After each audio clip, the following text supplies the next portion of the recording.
Assalamualaikum warahmatullahi wabarakatuh. Selamat pagi anak-anak kelas 4 SD Muhammadiyah Inovatif Baturetno. Bagaimana kabar kalian hari ini? Semoga kalian selalu dalam lindungan Allah dan selalu diberikan kesehatan. Amin. Pada kesempatan kali ini, yaitu di hari Selasa, tanggal 22 September tahun 2020, kita akan belajar di tema 3, subtema 2. Keberagaman makhluk hidup di lingkunganku. Selain tumbuhan, hewan juga merupakan sumber daya alam yang perlu terus dijaga keseimbangan dan kelestariannya. Jika tidak, maka hewan-hewan tersebut akan menjadi langka dan punah, seperti yang terjadi pada burung cendrawasih. Ayo kita cari tahu lebih lanjut. Nah, kira-kira seperti inilah contoh gambar burung cendrawasih. Mungkin dari teman-teman ada yang pernah melihatnya secara langsung. Burung cendrawasih ini bisa dikatakan sebagai burung yang langka atau sudah punah karena adanya perburuan liar. Burung cendrawasih disebut juga sebagai burung surga. Burung yang menjadi maskot Papua ini memiliki warna bulu yang indah. Bahkan, kabarnya karena keindahannya itu juga burung ini jarang turun ke tanah atau seringnya terbang di udara dan hinggap di dahan pohon. Warna burung cendrawasih yang mencolok biasanya merupakan kombinasi beberapa warna seperti hitam, coklat, oranye, kuning, putih, biru, merah, hijau, dan ungu. Burung ini semakin molek dengan keberadaan bulu memanjang dan unik yang tumbuh dari paruh, sayap, atau kepalanya. Warna yang bermacam-macam menjadi salah satu penanda dalam mengelompokkan jenis mereka.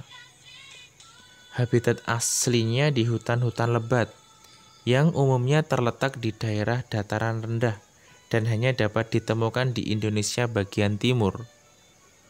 Burung cendrawasih mati kawat adalah jenis yang menjadi identitas Provinsi Papua. Masyarakat di Papua sering menggunakan bulu cendrawasih sebagai pelengkap atau hiasan dalam pakaian adat mereka. Keberadaan burung cendrawasih kian lama kian terancam. Perburuan dan penangkapan liar serta kerusakan habitat menjadi beberapa penyebab utama. Bulu cendrawasih juga diperdagangkan, digunakan sebagai penghias topi wanita di Eropa. Tapi kini burung cantik ini menjadi jenis satwa yang dilindungi. Beberapa jenis cendrawasih yang masuk dalam daftar dilindungi antara lain cendrawasih kuning kecil, cendrawasih botak, cendrawasih raja, cendrawasih merah, dan toa.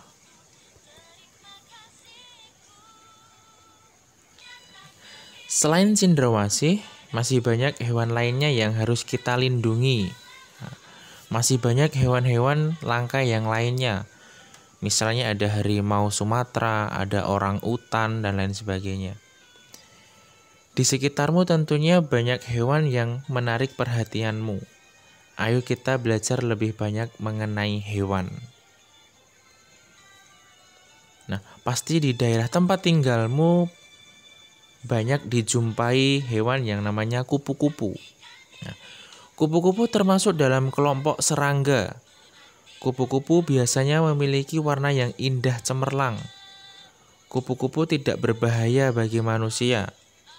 Daur hidup kupu-kupu bermula dari telur yang melekat di daun, kemudian matang dan menetas setelah 5-10 hari dan menjadi larva atau ulat. Setelah 2 minggu, larva atau ulat membentuk kepompong yang bergantung di ranting atau daun selama 2-3 minggu. Setelah beberapa waktu, kupu-kupu dewasa keluar dari kepompong. Kupu-kupu dikenal sebagai serangga penyerbuk tanaman yang membantu bunga-bunga berkembang menjadi buah. Bagi petani dan orang pada umumnya, kupu-kupu ini sangat bermanfaat untuk membantu penyerbukan tanaman. Ya. Kira-kira apakah kamu punya hewan peliharaan? Nah, apa yang harus kita lakukan terhadap peliharaan kita?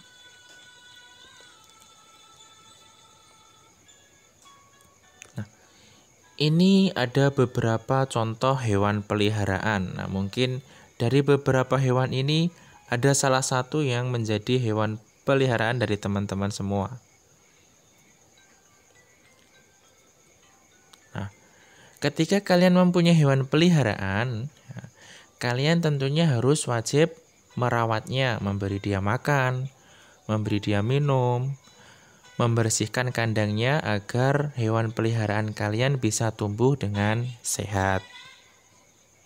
Nah, di sini ada teks yang berjudul Dayu dan si Mungil.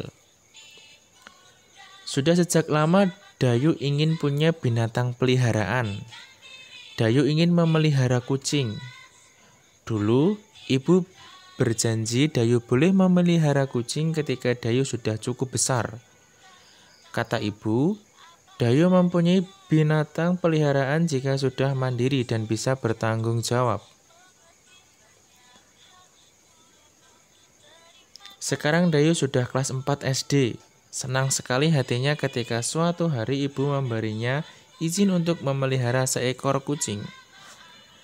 Setiap sore, kucing belang berwarna hitam putih itu berkeliaran di halaman rumah Dayu. Dayu memberinya nama si Mungil sesuai dengan tubuh mungilnya. Benar kata ibu, ternyata memelihara binatang membutuhkan tanggung jawab. Pantas saja, seandainya Dayu masih kecil, belum mandiri dan belum bisa mengurus dirinya sendiri, tentu si Mungil menjadi tidak terurus. Setiap hari Dayu bertanggung jawab untuk memberi makan si Mungil. Dayu juga harus menjalankan kewajiban untuk membersihkan kotoran si Mungil. Ibu juga meminta Dayu untuk rutin membersihkan keranjang tidur si Mungil. Dayu pun menjalankan dengan senang hati. Ia sayang pada si Mungil. Dayu tahu, ia harus memberi hak si Mungil untuk hidup terurus, nyaman, dan senang tinggal bersama Dayu. Ibu memberi Dayu hak memelihara binatang. Dayu pun harus menjalankan kewajiban untuk mengurus kebutuhan si Mungil. Nah, sekarang tugas untuk kalian. Kalian tentunya sudah tahu, guys, sudah bisa membedakan antara hak dan kewajiban. Untuk hak itu adalah segala sesuatu yang harus kita dapatkan atau kita peroleh. Kemudian untuk kewajiban adalah segala sesuatu yang harus kita lakukan atau kita laksanakan. Nah, tugas kalian di rumah, kalian membuat kolom seperti pada gambar ini. Kalian menuliskan hak ketika memelihara hewan. Nah, kalian tuliskan sebanyak-banyaknya hak kalian ketika kalian memelihara hewan. Dan juga kalian tuliskan kewajiban kalian ketika memelihara hewan. Kalian bisa menuliskannya di buku tugas dan nanti bisa dikirimkan ke guru masing-masing. Ya, mungkin pembelajaran pada pagi hari ini cukup sekian. Semoga kalian bisa memahaminya dan jangan lupa kerjakan tugasnya. Tetap semangat. Cukup sekian. Mohon maaf apabila ada kekurangan. Terima kasih. Wassalamualaikum warahmatullahi wabarakatuh.